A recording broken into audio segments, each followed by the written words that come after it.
대한민국 중심 채널 KBS 1라디오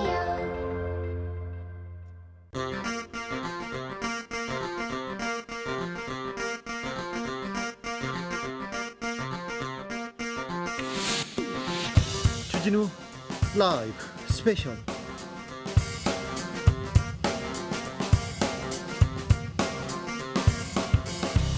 2021년 11월 20일 토요일입니다. 안녕하십니까, 주진우입니다. 토요일 이 시간은 일주일 동안 있었던 가장 중요한 일만 모아서 쫙 정리해드리는 그런 알짜배기 시간입니다. 일주일 동안 이슈 정리해 주실 시사 1타 강사 두 선생님 모셨습니다. 양지열 변호사, 박지훈 변호사, 어서 오세요. 네, 안녕하세요. 네, 지금 이 방송 영상으로도 만나보실 수 있습니다. 네, 그렇습니다. 지금 바로 유튜브에서 주진우 라이브 검색하시고 영상으로 만나보시기 바랍니다. 박지훈 산타는 선물도 준비했습니다. 네, 자 일주일 동안 방송된 주진우 라이브에서 어떤 코너가 제일 재밌었는지 또 왜 재밌었는지 저희한테 알려주시면 됩니다.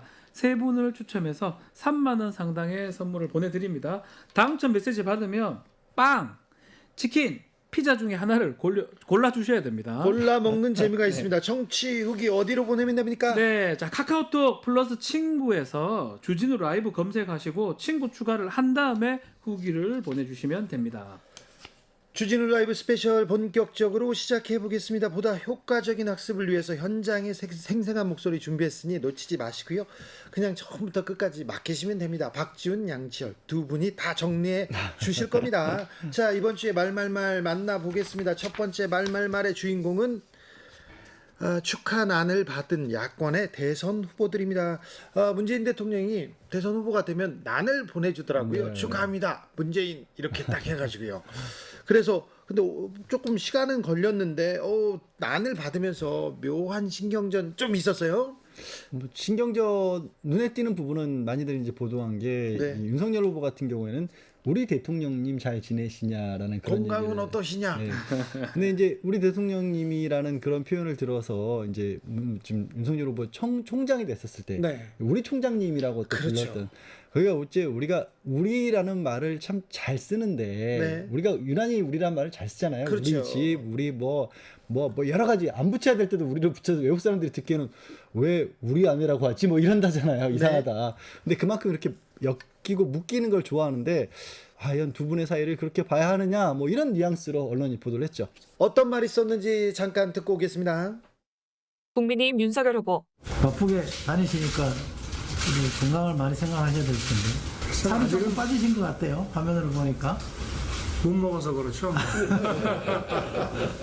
카니발 타고 다니면서 김밥이나 빵 이런 거로다가 막 끼니를 때우고 이러니까 그래도 뭐 재미가 있습니다.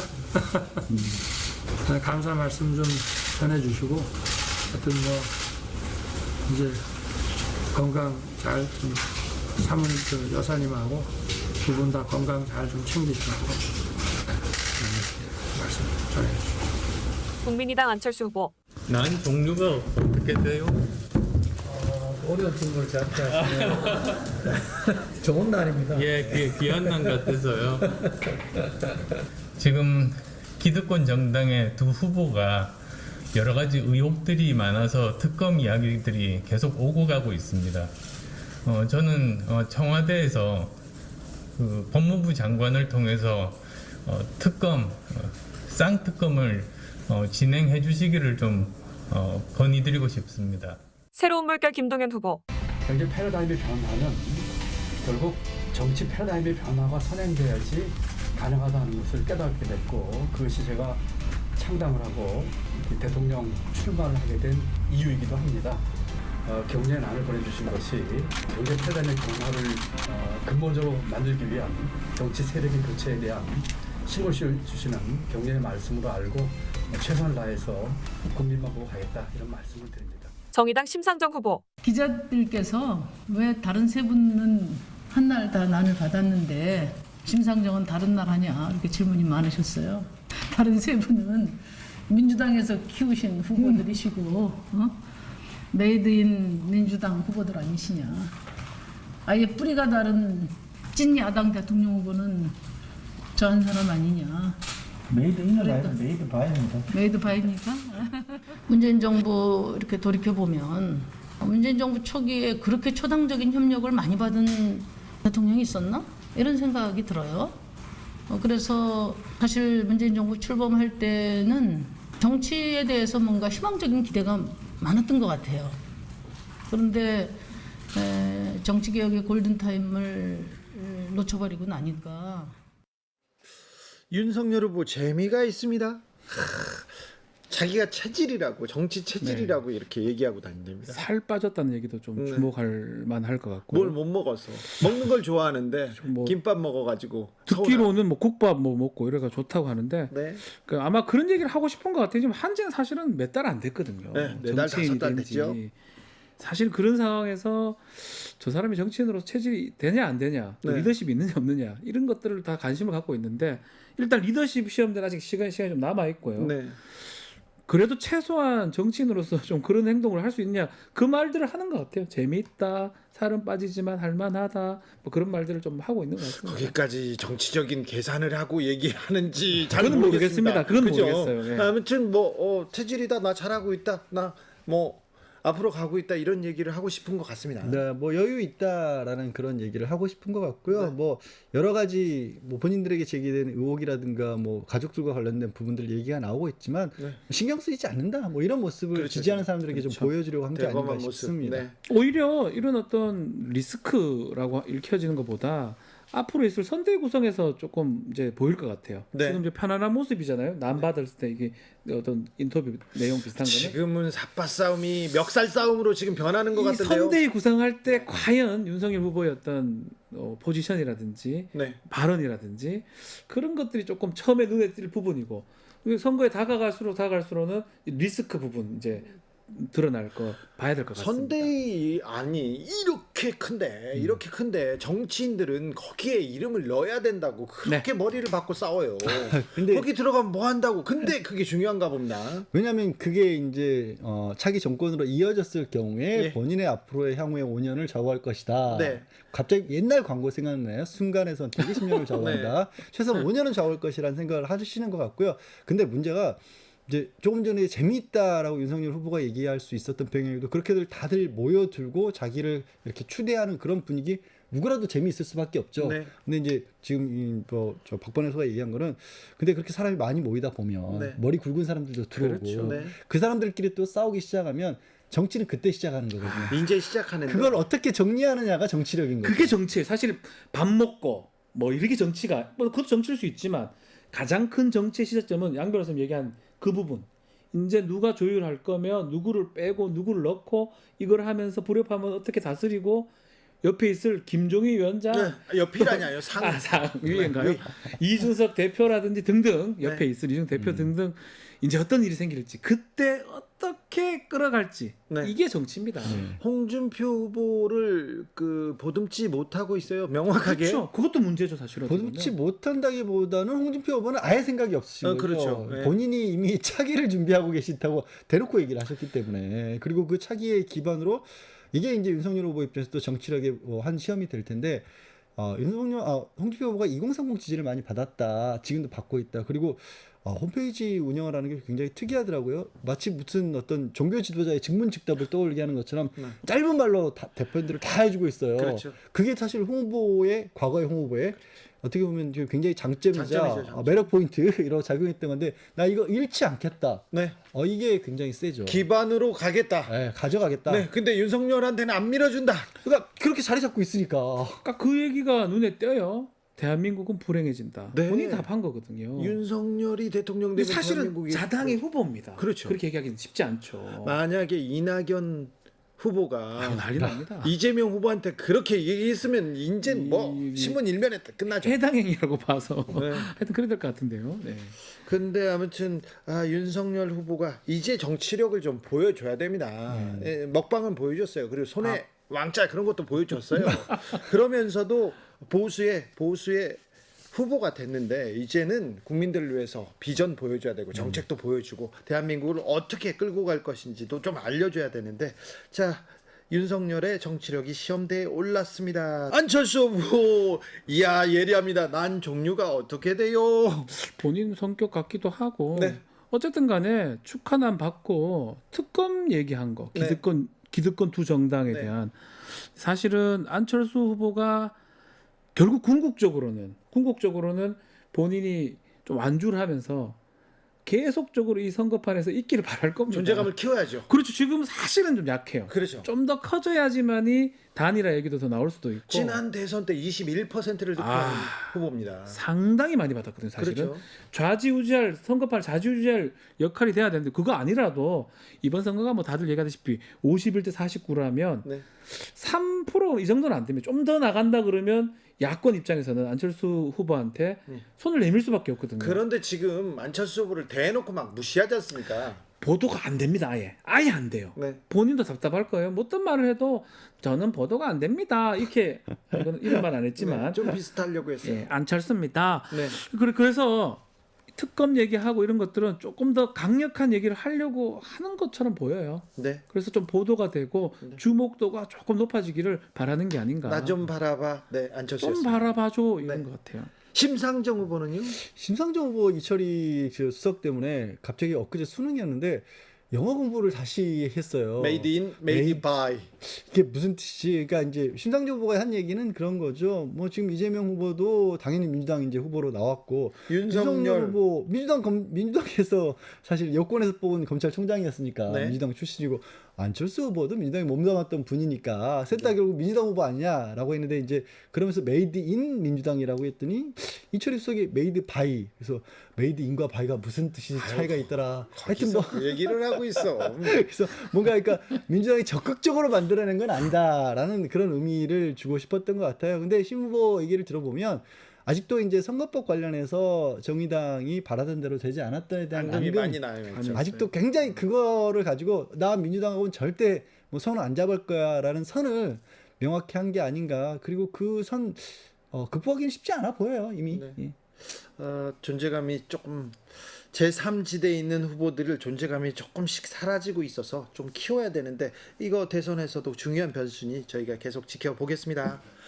두 번째 말의 주인공은 도이치모터스입니다. 주가 조작. 도이치모터스의 주가 조작은 확실해졌어요. 의혹에서 이제 진실, 사실이 돼버렸는데 권오수 회장 구속 그리고 그다음에 선수 주가 조작의 선수 이정필 비롯해서 다른 선수들 택 구속. 돈 된 김건희 씨 관심 쏠립니다.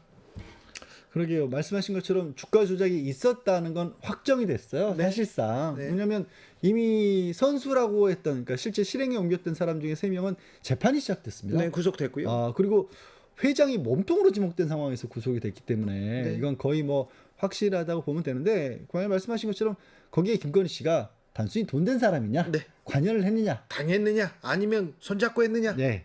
이 부분에 대해서 이제 뭐 수사가 그냥 진행될 것 같습니다. 여기까지 왔기 때문에 네. 도이치모터스 사건을 오래전부터 취재한 KBS 홍사훈 경제쇼의 진행자 홍사훈 기자와 좀 얘기를 나눠봤습니다. 무슨 얘기했는지 조금만 들어볼게요. 얼마 전에 윤석열 후보도 주식 전문가한테 소개를 받은 사람한테 거래를 맡겼다가 손해보고 회수했다. 그러니까 이 계좌를 관리하도록 맡긴 거는 인정하고 있습니다. 그런데 예. 그 이정필 씨 있지 않습니까? 네. 어제 이제 사실은 지난주에 잡혔어요. 네, 어제 오래전- 발표가 된 거지. 네. 제가 한 지난 6월에 그리고 올해 6월에 그리고 1월에 이렇게 한 3차례 정도 제가 통화를 했거든요. 예. 통화를 했습니다. 그런데 그때 이정필 씨는 뭐 이 사람 말을 다 믿을 수는 없는 거죠. 네.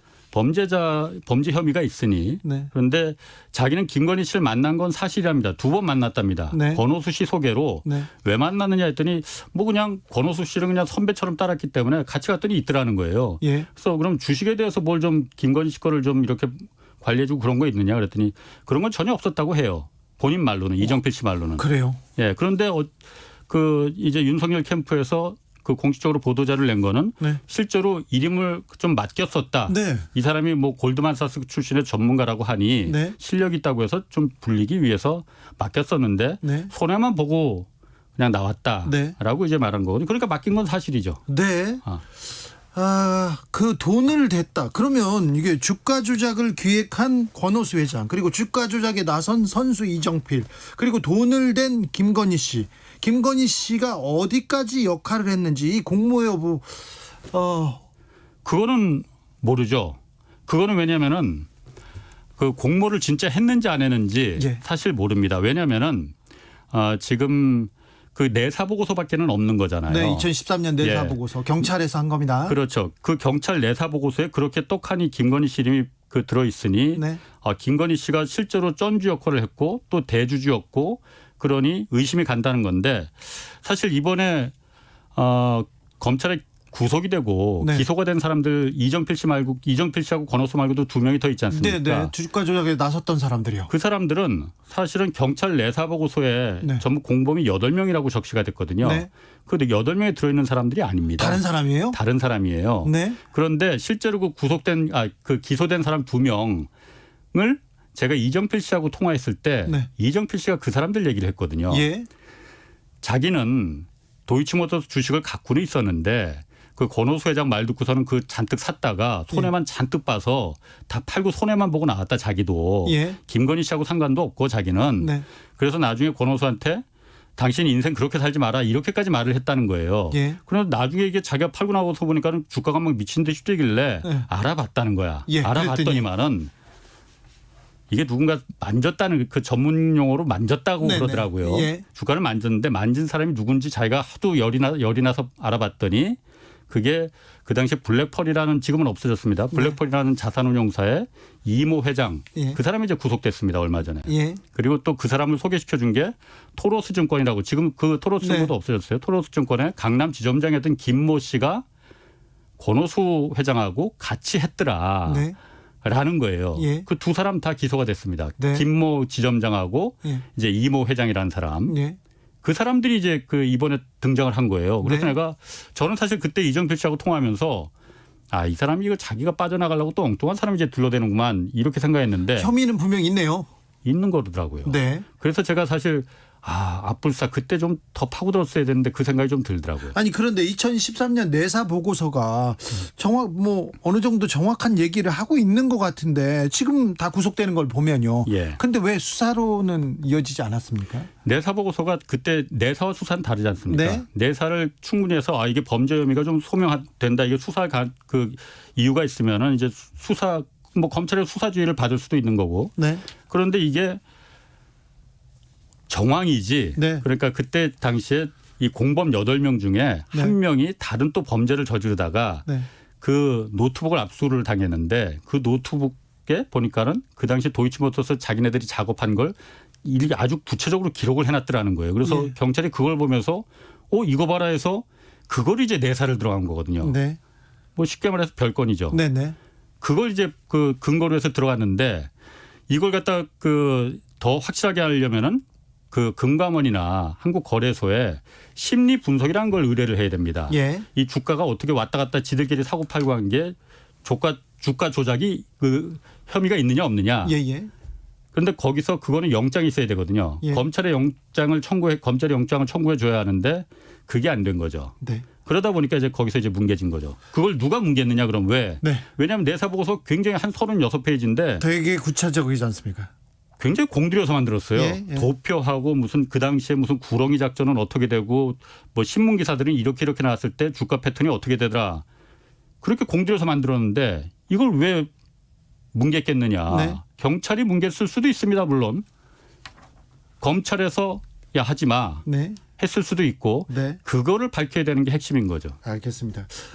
김건희 씨 말고 김건희 씨의 어머니 그러니까 윤석열 후보의 장모 최아무개 씨도 여기에 관여해 있다면서요? 그건 얼마 전에 이제 CBS 보도에서 이제 나온 건데 네. 그것도 이제 아마 소스가 검찰인 것 같아요. 네. 지금 이게 검찰 반부패 수사 2부에서 수사를 하고 있지 않습니까? 네. 도이치모터스의 연모 그 이사라는 분이 있는데 이분이 재무 담당이래요. 네. 근데 이분 보니까 그 증권을 개설할 때 IP라는 걸 쓰지 않습니까? 네. 홈트레이딩 하고 그러면은 같은 IP를 썼다는 거야. 장모 최 씨와 염이사라는 사람이. 네. 그러니까 같은 장소 아니면 같은 기계겠죠. 예. 거기서 주가 조작이 일어섰던 게 2010년 9월부터인데 네. 그때부터 수십 번을 갖다가 계속 같은 IP로다가 그 두 사람이 거래를 했더라는 거예요. 네. 이거 통정매매라고 하는데 전문적으로는 뭐 그러니까 그럴 수도 있고 극단적인 예로 장모철 씨가 주식 나 잘 모르니 내가 맡겨놨을 수도 있죠. 그러니까 맡길 수도 있고 예. 노트북 하나 들고 가서 네. 같은 랜선에서 같은 IP니까 그러면은 네. 나 좀 가르쳐 주소 하고 네. 그 여미사한테 했을 수도 있죠. 어쨌든 그런데 이걸 수십 번 했다는 거는 매우 이례적인 거죠. 그렇죠. 아무튼 주가 조작하는 사람들하고 장모 최 씨 그리고 김건희 씨가 같이 그렇죠. 네, 주식 투자를 했습니다. 그러니까 제가 봤을 때는 그 내사 보고서에 나온 그 사람들 8명이 전부 다 범인들이겠느냐. 주가 조작이 그 사람들만 했겠느냐. 장모채 씨와 그 도이치모터스의 여미사라는 그 사람들 그룹들도 또 있을 거라는 거죠. 네. 그리고는요. 기억 비읍 시은님께서 투자한 사람이 왜 죄가 되나요? 이렇게 물어보는데요. 그 사람들이 주가 조작으로 해서 큰 차익을 얻은 거는 네. 그 이익은 100% 다 거기 따라 들어간 개미들의 손실금입니다. 네. 그렇기 때문에 이거는 자본시장을 갖다 위협하는 반하는 중대한 범죄라고 보는 네. 거죠. 우리는 주가 조작인지 모르고 단순히 투자한 거예요. 투자를 잘한다고 해서 소개받고 그냥 맡긴 거라고요. 이렇게 얘기하지 않습니까? 만약 그 사람들이 진짜로 그렇다면은 네. 그건 죄가 아니죠. 네. 소문 듣고 내가 따라 들어갔을 수도 있어요. 네. 그렇지만은 검찰에서 이거를 갖다 최근 작년 11월에 뭘 받았냐면은 중요한 게 왜 아까 제가 말했을 때 경찰에서는 그걸 심리분석 보고서 거래소하고 금감원에 네. 요청을 했는데 못 받았다고 했잖아요. 네. 검찰에서 그 당시에는 영장을 청구하지 않아서 네. 이번에 받은 겁니다. 그거를. 네. 검찰에서 원래는 이게 배당이 형사부에서 그 담당을 하고 있었거든요. 네. 왜냐하면 최강욱 의원이 작년 4월에 고발을 했으니까 네네. 그냥 6개월 동안 있다가 11월에 거래소에서 금융위원회에서 그걸 받았어요. 네네. 관련 정보들을. 예. 네. 거기서 물론 주가 조작이 있다 없다 이거는 저희가 모릅니다. 네. 그렇지만 그걸 보고선 바로 수사를 그 다음 하죠. 날 반부패 수사 2부로다가 배당이 넘어가거든요. 네. 그래서 지금까지 온 거죠. 그리고 주가 조작이 있었으니까 구속되는 거 아닙니까? 잘못돼서. 그렇죠. 어쨌든 김건희 씨 돈을 댔다는 김건희 씨에 대한 수사도 진행되겠네요.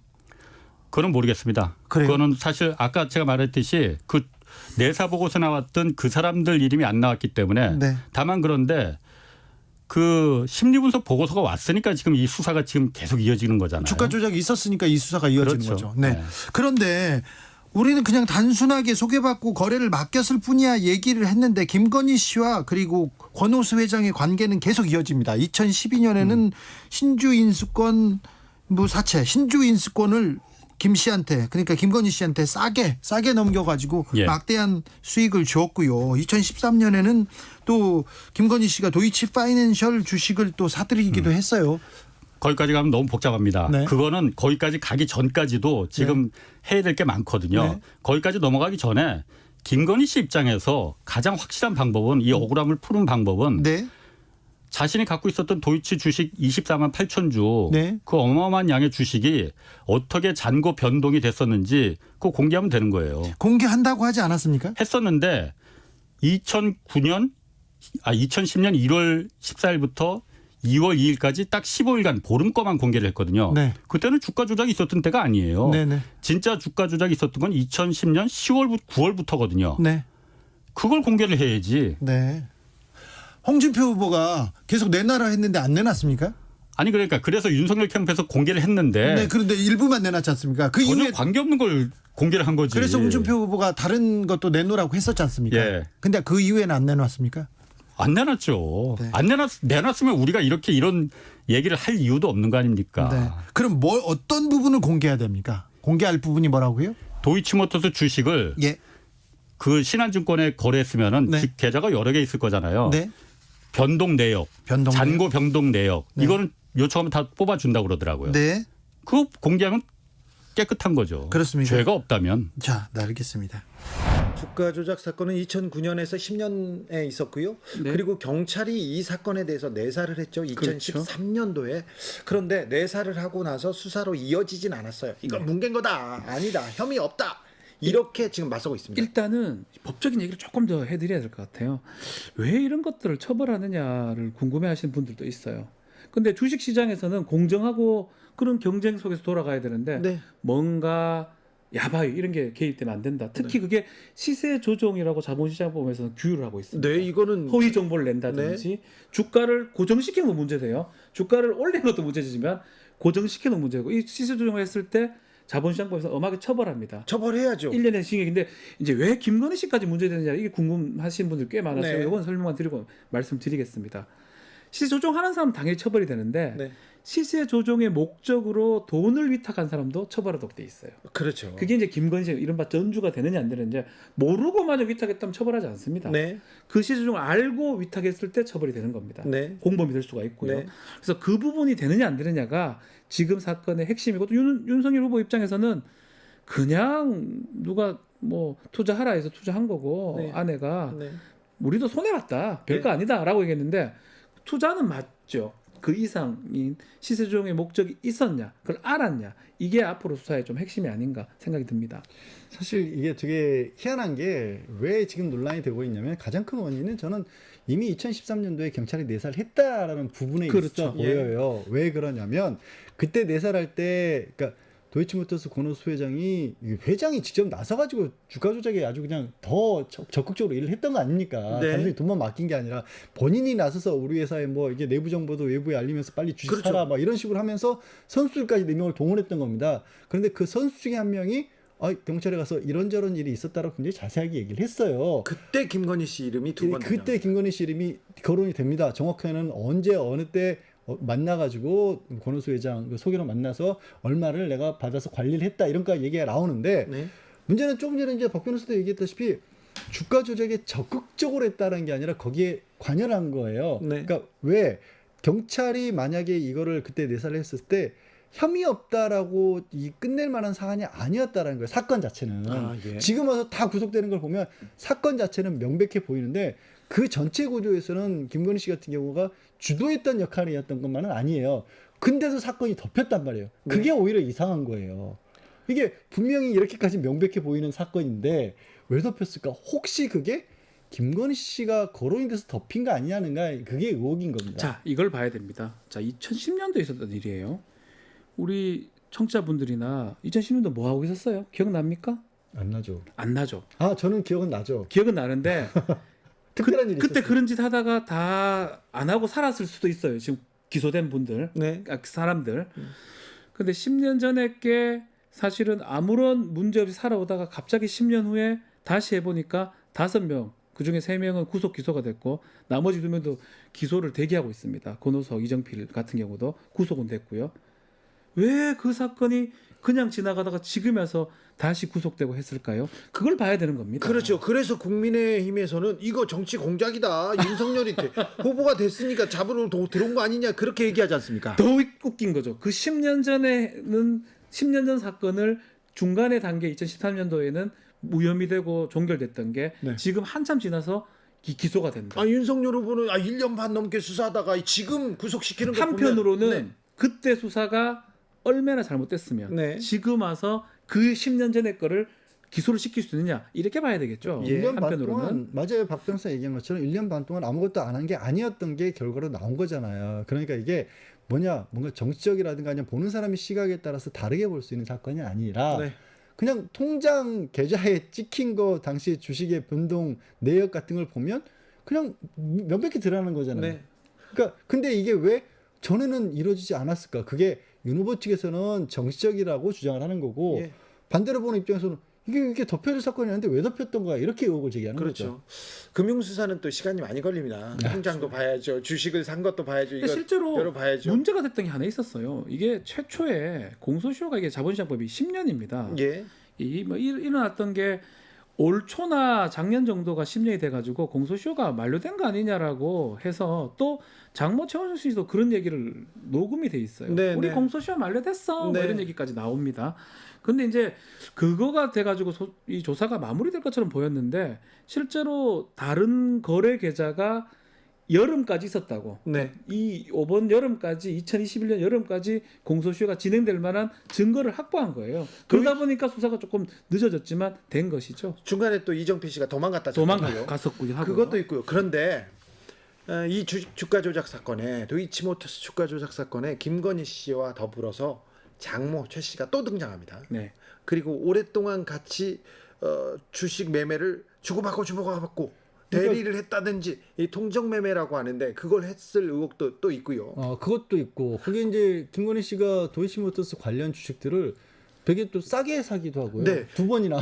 2012년에도 권오수 회장과 뭐 다른 네. 거래가 있었고요. 2013년에도 있었고요. 최근까지도 계속 있었어요. 관계가 있었어요. 도이치모터스가 김건희 씨가 운영하는 회사에 뭐 협찬이 아니라고 하지만 어쨌든 뭐 표를 많이 샀다 이런 식으로도 뭐 회사 입장에서는 그게 협찬이 될 수도 아니, 있으니까. 그렇죠. 그러니까 관계는 계속 이어져 왔던 거예요. 아무튼 주가 조작 주범인 권오수 회장하고는 굉장한 특별한 관계로 그 관계를 그 이후에도 계속 이어왔어요. 그래서 정확하게 봐야 될 필요는 분명히 있다라는 앞으로 겁니다. 조사가 진행이 되겠지만 결국은 한 포인트는 그거예요. 제가 좀 전에 말했던 시세 조정을 했느냐, 그걸 알았느냐 네. 그런 얘기를 하고 있고요. 두 번째 포인트가 그렇다면 왜 중간에 내사가 종결이 되는 거 경찰하고 검찰하고 관계에서 또 하나가 뭐냐 하면 서울중앙지검장 시절 때 코바나 컨텐츠에 도이치모터스가 많이 협찬을 했거든요.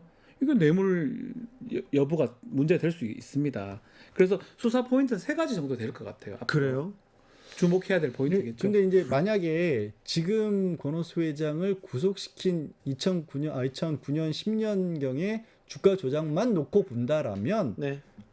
다르게 볼 여지가, 그러니까 다르게 본다라는 게 그냥 단순하게 투자한 것만 있다라고 볼 수도 있어요. 예, 그리고 손해를 봤다지 않습니까? 예. 근데 이제 조금 전에 얘기한 것처럼 다 연결된 부분, 왜 이렇게 오랫동안 같이 거래를 했지, 서로 주고받았지까지 보면 또 의심이 더 이어지긴 하는데, 문제는 과연 검찰이 이걸 뚝 떼서 2009년 10년 거에서 왜 판단에 그칠 건지, 아니면 박 변호사 얘기한 것처럼 그 모든 일련의 것들을 다 들여다볼지, 그런 게 이제 오히려 관건이 아닐까 싶어요. 선거가 다가오는데 실체를 규명할 수 있을까요?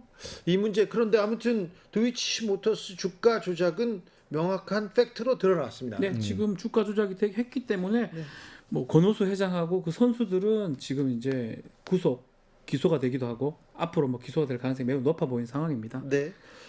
자, 이 사건 어떻게 진행되는지 몇 가지 사건 중에 중요한 사건이어서 저희가 다뤄봤습니다. 여러분께서는 지금 주진우 라이브 스페셜을 듣고 계십니다.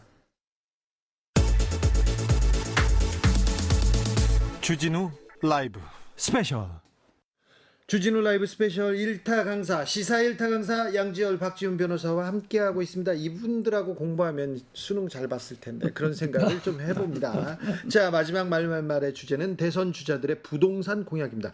이번 대선의 가장 큰 주제가 될 것 같습니다. 네? 부동산. 네. 부동산 때문에 민주당 싫대요. 여당 잘못했다고 보고 싶지도 않대요. 이게 민심입니다. 이해됩니다. 네, 이해됩니까? 뭐 부동산 얘기는 뭐 정말 중요한 주제 중에 하나고 예. 또 부동산 값이 많이 오르는 것도 사실이고 네. 그거에 이번 정부에서 책임이 어느 정도 있다고 보는 게 맞겠죠. 그렇죠.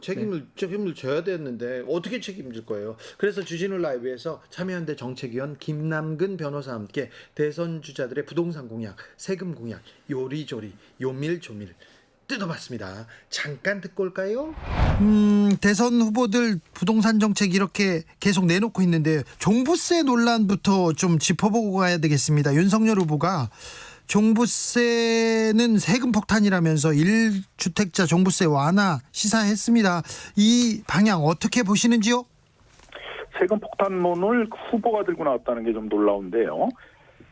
지금 종부세는 이제 올해 법이 개정이 돼서 공시지가로 11억, 시가로 하면 16억이 됩니다. 16억 이상의 이제 고가주택을 가졌을 때 부과가 되는 것인데, 네. 그분들이 내는 종부세가 20만 원 정도거든요. 아, 그래요? 16억의 주택을 가지신 분이 20만 원 정도 1년에 내는 걸 가지고 세금 폭탄이라고 할 수 있나, 이제 그런 좀 의문이 들어서 아마 이 윤석열 후보가 이 종부세의 실정을 잘 이렇게 파악을 못하고 하는 얘기가 아닌가, 이렇게 또 생각 들고요. 종부세는 공시지가 11억, 시가는 16억. 16억 원짜리 집을 가진 사람이 1년에 20만 원 냅니까?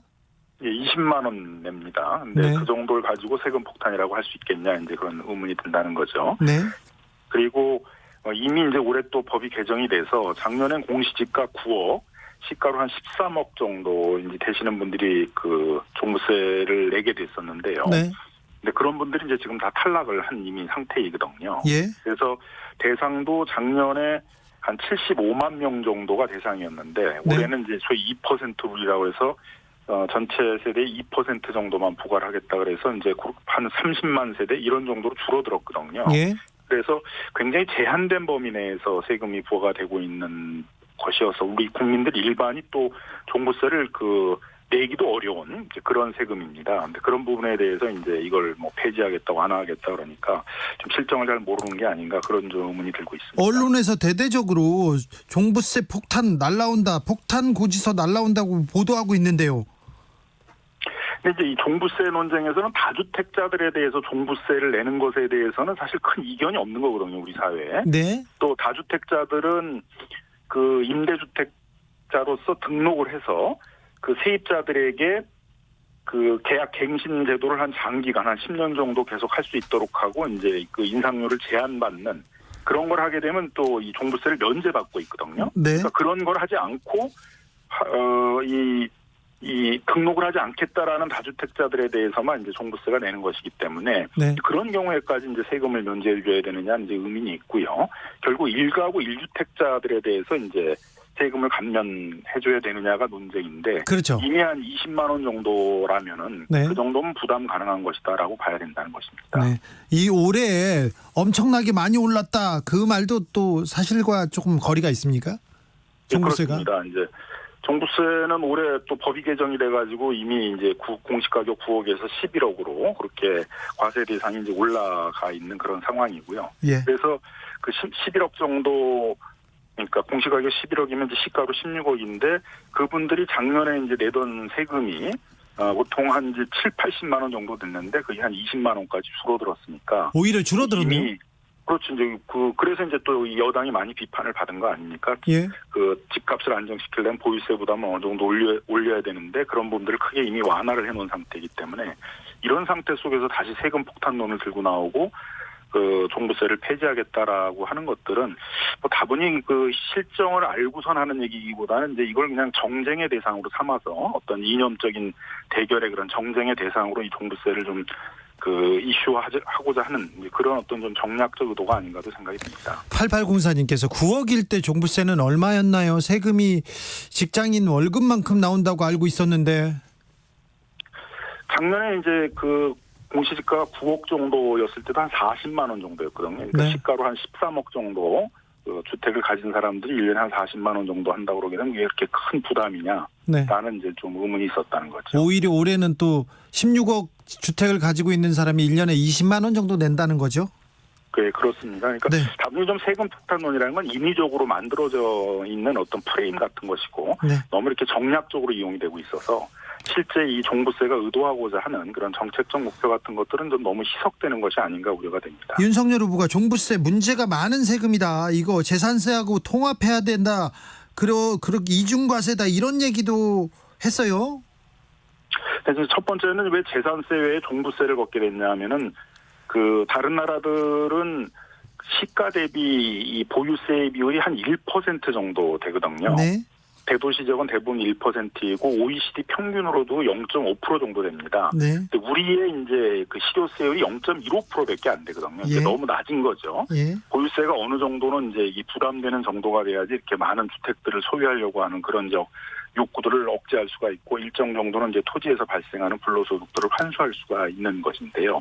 그래서 이 재산세를 점진적으로 이제 높여나가야 되는 이제 그런 상황인데 한꺼번에 높이면 조세 저항이 심하지 않겠습니까? 네. 그래서 다주택과 고가주택부터 먼저 이제 그 실효세율을 1%에 가깝게 올리자 그래서 종부세라는 게 따로 만들어지게 된 것입니다. 종부세가 그래서 생겼군요. 네, 그래서 이제 이게 뭐 거의 한 20년 정도 이렇게 국가 정책적으로 이걸 끌어왔는데 이걸 다 한꺼번에 뒤집어서 없애겠다라는 건 너무 좀 무모한 얘기가 아닌가도 생각이 들고요. 예. 윤석열 후보가 얘기하는 그 인지중과세, 뭐 조세평등주 위반 이런 거는 헌법재판소에서 이미 여러 번 다뤄졌던 것이거든요. 예. 다 합헌 결정이 났던 것이고 1가구 1주택자에서 감면제도가 없다는 것들이 헌법 불합치 결정이 났었는데 그건 이미 이제 종부세 안에 뭐 75세 이상 되신 분들에게 뭐 그 고령자 이제 감면제도가 들어왔고 또 장기 뭐 15년 이렇게 그 보유하시는 분들에게 또 이 감면제도가 들어왔기 때문에 더 이상은 이렇게 종부세와 관련된 어떤 위헌 시비 같은 것들은 지금 없는 상황입니다. 아무튼 그 보유세가 시가의 선진국은 시가의 1% 수준이고 OECD 평균도 0.5% 수준인데 우리나라는 0.15% 수준이라고요? 예, 그렇습니다. 그래서 이제 이걸 현실화시키기 위해서 공시지가도 지금 시가의 한 70% 정도 되는 것들을 한 15년 정도의 기간을 두고 이렇게 시가에 근접하도록 만드는 그런 작업들을 지금 하고 있고요. 그래서 점진적으로 지금 그 재산세를 다른 나라처럼 실효세율이 좀 현실화되도록 하는 그런 작업들을 하고 있는데 그런 것들에 대해서 좀 그동안의 노력들에 너무 이렇게 찬물을 끼얹는 네. 그런 발언이 아닌가 생각이 듭니다. 이재명 후보가 국토 보유세 얘기를 하면서 거래세를 줄이고 보유세를 선진국 수준으로 끌어올려야 한다 이렇게 얘기하는데 이 정책에 대해서는 어떻게 보십니까? 뭐 장기적으로는 그렇게 봐야 될 것이라고 이제 생각이 듭니다. 하지만은 이제 거기까지 가기에는 지금의 이렇게 종부세 가지고도 논란이 많은 상태이고, 그다음에 공시지가 현실화의 어떤 로드맵 같은 것들도 있고, 그러니까 이런 공시지가 현실화들을 통해서 종합부동산세 같은 것들이 강화되고 재산세 같은 경우도 좀 더 현실화되는 이런 과정들을 겪으면서 그런 국토보유세에 가깝게 접근을 해야지. 일거에 이제 뭐 종합부동산세나 이런 것들을 없애고선 국토보유세로 실효세 1%를 걷겠다라는 것들은 좀 현실 가능성이 떨어지지 않느냐 이제 그렇게 생각이 듭니다. 그렇습니다. 근데 또 이거 국민들은 혜택을 본다는데 세금을 만든다. 세금 만드는 정부, 세금 올리는 정부 선거에서 이긴 적 없다 이런 얘기도 하시는 분들이 있는데요. 아마 이제 이재명 후보는 이걸 기본소득으로 나눠주면은 그 기본소득을 이제 수혜를 받게 되는 국민들이 국토보유세에 찬성할 것이다 이제 이렇게 생각을 하는 것 같은데 네. 그거 그 기본소득이라는 걸 또 이제 뭐 할 수 있느냐도 또 논의가 돼봐야겠지만 그런 걸 받는다는 것과 세금을 내는 건 또 다른 차원의 문제이기 때문에 네. 그렇게 쉽게 국민적 동의를 얻어낼 수 있는 정책이라고는 좀 생각이 들지는 않습니다. 참여정부 때 부동산이 많이 올라서 그때 민심이 흉흉했습니다. 그렇죠. 그때 종부세가 처음 나왔는데요. 그때는 정말 소수의 국민들한테 이 세금이 뭐 부과된다는 것을 알았지만 나오자마자 세금 폭탄, 종부세 폭탄 해가지고 노무현 정부가 폭격을 당했어요. 집 가진 사람들은 다 막 어마어마하게 세금 내야 하는 것처럼 집 없는 사람들도 종부세 반대 막 하더라고요. 착시 현상을 가난한 일으켰어요. 사람들도 지금도 상위 2%, 1점 몇 %를 위한 그 세금인데 지금도 종부세라고 하면 저항이 좀 큽니다. 폭탄이라는 기사 계속 나오고요. 징벌적 세금이다 이런 얘기가 계속 나옵니다. 아니 일단 그런 분위기를 언론에서 많이 좀 부추기는 게 아닌가 싶어요. 언론이 좀 부자편만 들어요. 굉장히 극단적인 어떤 사례를 들어서 아이고 정말 한 집에서 그저 살았을 뿐인데 집값이 올랐는데 왜 이렇게 세금을 많이 내라고 하느냐라고 하는데, 그러니까 이게 원래는 간단한 거예요. 사실 집이 그렇게 집값이 올라간 게 본인의 노력으로 올라간 건 아니지 않습니까? 네. 그게 올라가는 과정에서 여러 가지 뭐 경제정책 문제도 있지만 좋은 지역이라고 치면 뭐 도로도 그렇고 뭐 교통도 그렇고 국가 경제적인 투자가 많았기 때문에 올라간 것들이 분명히 있거든요. 돈을 많이 벌었어요. 그것 덕분에 본인은 돈을 많이 버셨기 때문에 거기서 많이 벌어서 올라간 가격으로 그거를 국세로 모아서, 이 종부세는 구별해야 되는 게 국세입니다. 그러니까 재산세로 묵자고 윤석열 후보는 주장하는데 그럴 수가 없는 게 재산세는 지방세라서 예를 들어서 강남에서 재산세를 거두면 강남에서 씁니다. 네. 근데 강남에서 국세로 거두면 그 세금 혜택, 그러니까 이 지역은 돈이 많기 때문에 뭐 도로부터 시작해가지고 여러 가지 교통이나 이런 뭐 주거 정비라든가 이런 것들이 잘 돼 있지만 다른 지역은 좀 떨어지면 거기다 쓰겠다는 거거든요. 그러니까 국가가 어느 정도 기여를 한 바가 있어서 재산이 올랐으니까 거기서 조금 받아가지고 국가가 다른 데에 쓰겠다는 취지인 거예요. 종부세는 쉽게 말씀드려서. 예. 그래서 이게 벌 주는 게 아닌데 꼭 벌 주는 것처럼 그렇게 비치게 만들어요. 사실은 이 종합부동산세 자체가 헌법 위반 소지가 많다 해서 뭐 헌법재판도 많이 했어요. 근데 대부분 합헌 결정이 났습니다. 지금 얘기한 그대로예요. 그게 불로소득이기도 하고 내가 뭘 해가 번 거기보다는 인프라 구축 이런 것 때문에 올라간 부분도 있는 거거든요. 마찬가지로 많은 사람들이 노동의욕들이 떨어집니다. 가만 앉아 있는데 저는 돈 막 올라가고 난 암만 벌어봤자 살 수 없고 그런 것들 때문에 종부세를 통해서 그런 것들을 좀 해소하겠다라는 게 취지라고 보이는데, 이 얘기를 김 변호사 말도 제가 좀 눈여겨보는 거는 2% 정도밖에 안 되거든요. 내는 사람들이. 네. 대부분 국민들은 안 내죠. 네. 근데 이제 언론에서는 대부분 국민들이 내는 것처럼 이제 보도거든요. 그렇죠. 2%도 거의 대부분 서초동에 예. 서초동에 60평대 아파트를 가지고 있는 실제로는 4, 50억 하는 집을 가지고 있는 윤석열 후보. 얘도 보면 얘가 그 뉴스에 보면 대부분 반포동, 반포 자이앞 이거 거기 살면 저는 내도 살고 싶어요. 5, 60억 되잖아요. 내도 살고 싶어요. 그러니까요. 저만 그런가요? 자, 윤석열 후보의 서초동 집에서 서초동 집이 엄청 60평대고 비쌉니다. 그럼 비싸. 4, 50억 하는데 실질적으로. 근데 공시지가가 16억이어서 네. 110만 원 정도 세금을 낼 거라고. 그렇습니다. 그러니까 다른 사람들은 내도 그렇게 폭탄 수준은 아니고 그렇게 무서운 수준은 아닌 아니 것 같아요. 몇십억 올랐는데 몇백만 원 내는 일도 아니죠. 그러면서 뭐라고 하냐면 또 언론에서는 수도권 서울 집값이 올랐기 때문에 그러면 자연스럽게 종부세 내는 사람도 늘어난다. 아니요. 비율로 정해놨기 때문에 늘어나지 않습니다. 그러니까 요거 보도가 제대로 돼야 되는데 제가 기사를 보면서 저도 좀 착각이 드는 게 자세히 읽어보면 서초동 어디 아파트 몇 평형 기준 그리고 또 거의 두 채예요. 두 채, 세 채, 다주택자예요. 자세히 읽어보면 이런 사람 제주에 없어요. 잘. 그래요? 전 부자 친구들 별로 없어가지고. 강남에 아파트 있고 마포에 아파트가 또 있더라고요. 그럼 내도 되죠. 네. 아니요. 기사에는 어떻게 나왔냐면 가진 건 집 두 채밖에 없는 데라고 나와요. 그래서 되게 완전 이거 큰일 났다. 이게 어떻게 가진 게 집 두 채라는 식으로 쓸 수 있지. 집 두 채가 7, 80억 되는 거 아니에요? 그래서 우리가 우스갯소리 하지만 좀 평균인이나 좀 그런 분들을 대상으로 좀 기사화 돼야지 이게 설명이 되는데 자, 그런 부분들은 좀 제대로 설명이 안 되는 게 아닌가. 집 없는 사람들이 있습니다. 새 방 사는 사람들이 종부세 반대하고 나섰어요. 아니 그분들 낼 일은 정말 확률도 1도 없는 사람들인데 그리고 반대를 하세요. 말씀드린 것처럼 그 새방에 사실거나 아니면 조금 주거 환경이라든가 아니면 그 지역 환경이 떨어지는 분들을 위해서 이 걷어서 쓰겠다라는 게 이제 국세라는 의미인 거고요.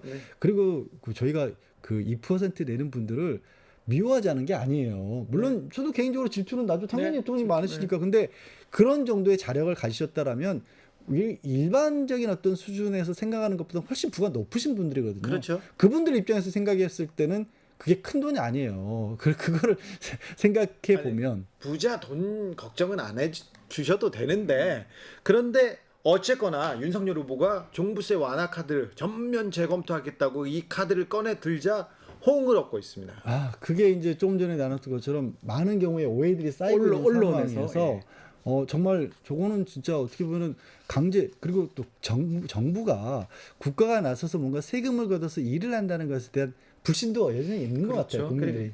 그러니까 세금 걷는다면 무조건 싫어하시는 거죠. 정부 여당에 대한 좀 불만이 있습니다. 그렇죠. 그 내용을 막 다 얘기해 보면 달리 볼 수 있는데 기본적으로 세금도 거두고 하는데도 부동산과도 잡지도 못하면서 왜 자꾸 간섭하느냐 이런 식으로 바라보는 시각이 좀 있지 않을까 생각이 듭니다. 이건 20, 30대도 그렇고요. 40, 50대도 마찬가지고요.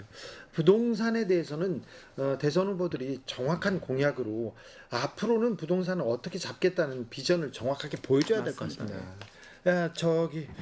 계속 이렇게 정쟁하고 네거티브 한다, 검증한다 얘기하는데 이런 정책, 부동산 정책 보고 싶어합니다. 국민들이. 자, 일주일 동안 있었던 중요한 뉴스들 쫙 짚어봤습니다. 복습은 했으니 이제 예습 시간입니다. 내일 일요일에 문재인 대통령과 국민과의 대화 있습니다.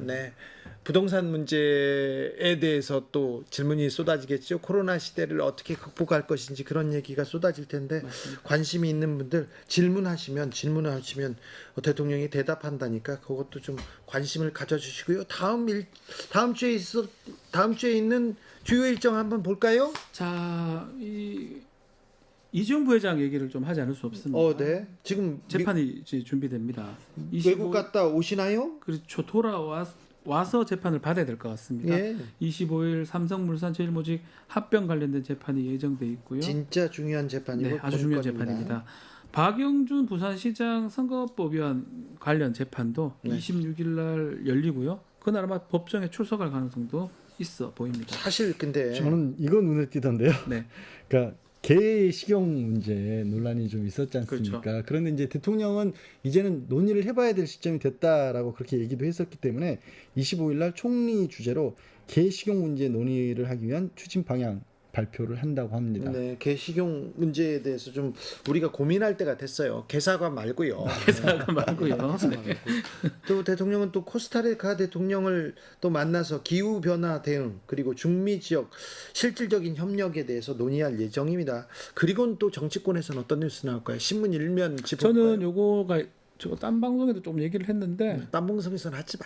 네. 이 방송에 더 강력하게 얘기를 네, 강력하게 했어요.